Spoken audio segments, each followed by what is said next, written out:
Hey everybody, welcome to the real United States and welcome to Philadelphia, Pennsylvania on this wonderful weekend that we celebrate our independence as a nation.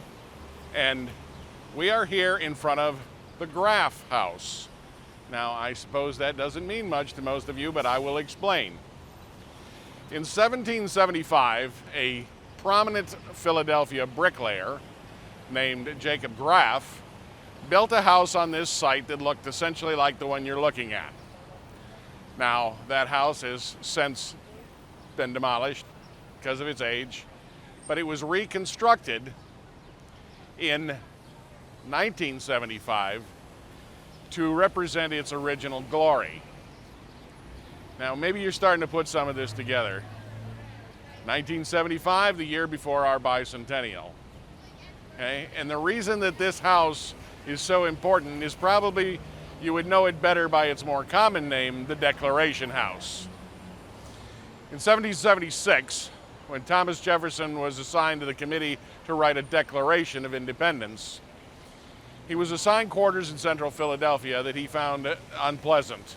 And so he came over here to Jacob Graff and rented 2 rooms on the 2nd floor of the Graff home.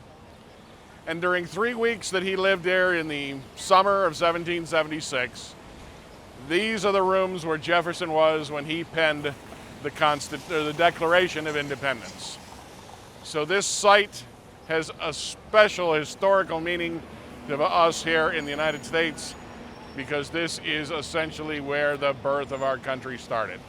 This is where the words that our Declaration were originally penned and where Jefferson stayed. Now, Jefferson was well-to-do. He was a wealthy landowner, and so he complained a lot about things that weren't to his liking.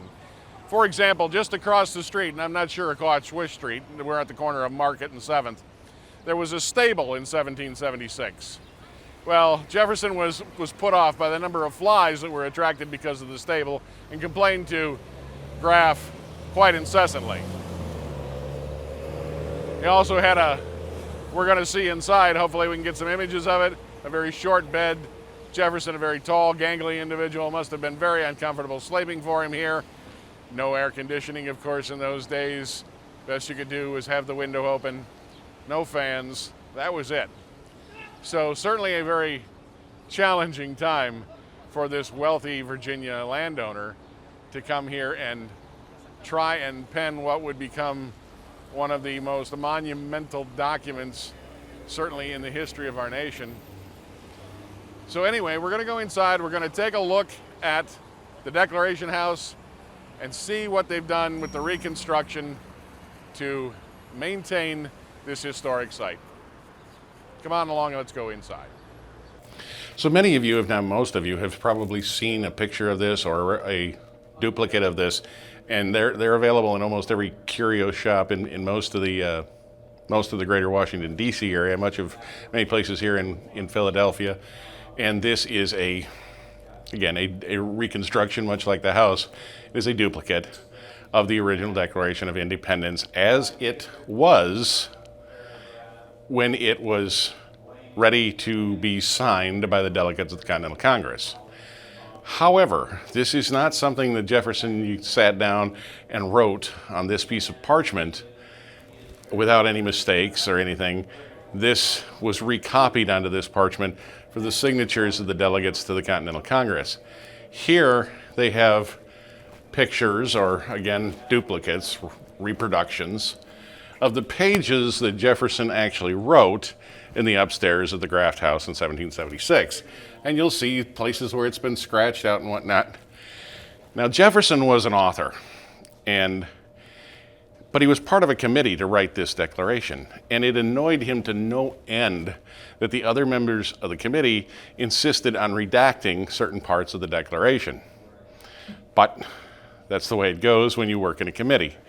So this was finally agreed upon by about 5 members of this committee, and then it was written out, undoubtedly in Jefferson's hand, on the piece of parchment that we showed you just a moment ago. And again, you can buy those reproductions, which are true to size, as I understand it, all over the place in this part of the country. They're very, very common. So it's it's the holiest of holy of documents, along with the Constitution, for those of us here in the United States. So it's something that a lot of people have and display in their homes. But that's what it originally looked like, with all the little scratch marks and then annotations and whatnot.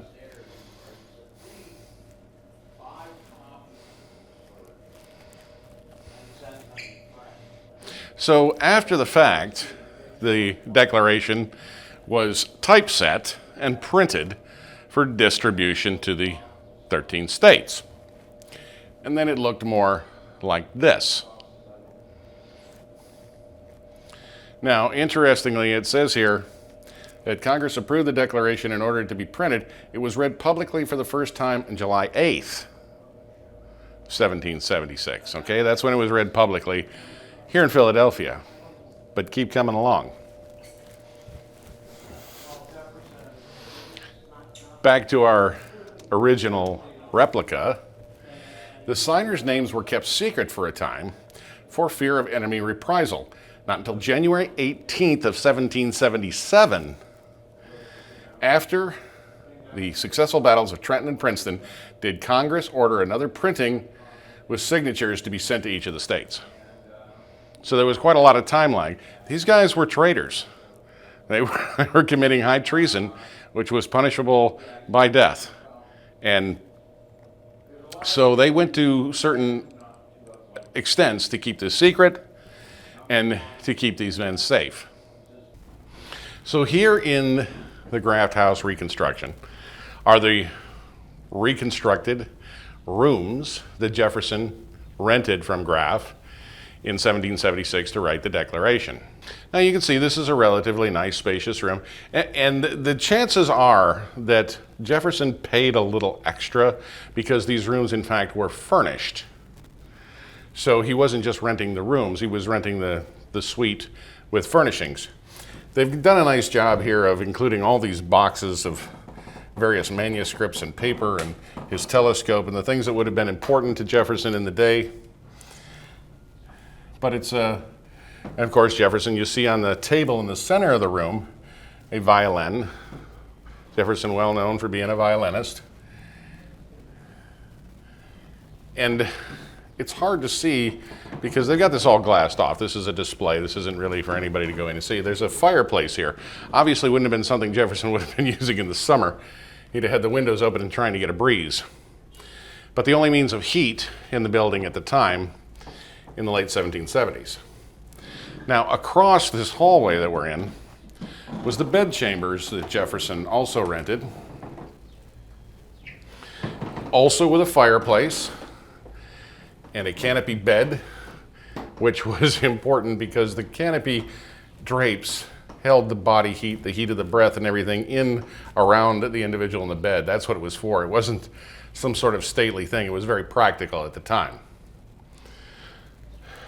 But you can see this is a very short bed, and Jefferson was a very tall man, so this must have been very uncomfortable for him. And also, of course, he was here by himself.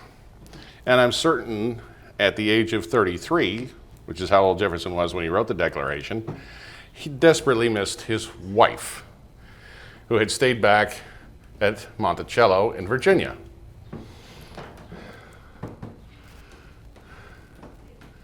But certainly spacious dwellings, very nice to accommodate one individual. He had plenty of room to sleep and dress and work and do all the things that he would need to do.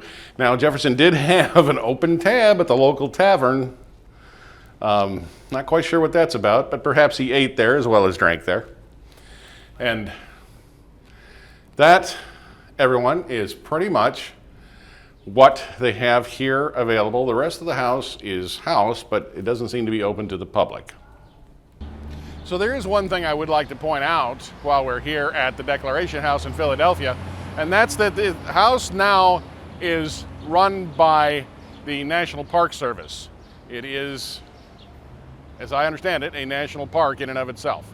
So they don't have the stamps here for those of you who want to get your passport stamped, their National Park passport. Those are at the Visitor Center, couple of blocks over.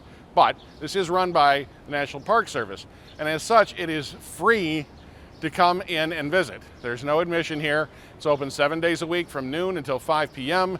Might be a little different on holidays, so if you were actually come here on the 4th specifically, it might not be open, but generally it's open 7 days a week from noon to 5. So, and it's free. So if nothing else, it's worth stopping in and seeing the reconstruction of the rooms that Jefferson rented. So I'm given to understand that although this entire structure is a reconstruction, that this door was preserved from the original house of Jacob Graff and reinstalled here to preserve at least a piece of the history that stood on this site. So I think that's kind of nice. I don't know how many other little memorabilia pieces maybe that we don't know about were rescued and reincorporated into this, but apparently this door is one of the original doors. So finally, I'd like to show you that on the back of this, there's part of this structure is this concrete, and they've put up this large bronze letters to tell you that this was in fact the site of the house where Jefferson wrote the original Declaration of Independence. So though the house itself is gone, the reconstruction lives on in the same site here in the center of the city of brotherly love, and we're only about 2 blocks from Independence Hall. So even at, it would have been a very short walk for Jefferson to just cruise on out over there after he completed writing the Declaration. So I'd like to thank everybody for joining us here on The Real United States. I hope you've enjoyed this short visit to the Declaration House, or the Jacob Graff House, here on Market and 7th in downtown Philadelphia, Pennsylvania. If you've got questions or comments, hey, leave them in the comment section down below. I'd love hearing from all of you. I try to get back to everybody I can. If you're new here, hey, pick subscribe. Come along for the adventure, because we've got lots more to show you. And as always, thank you for watching.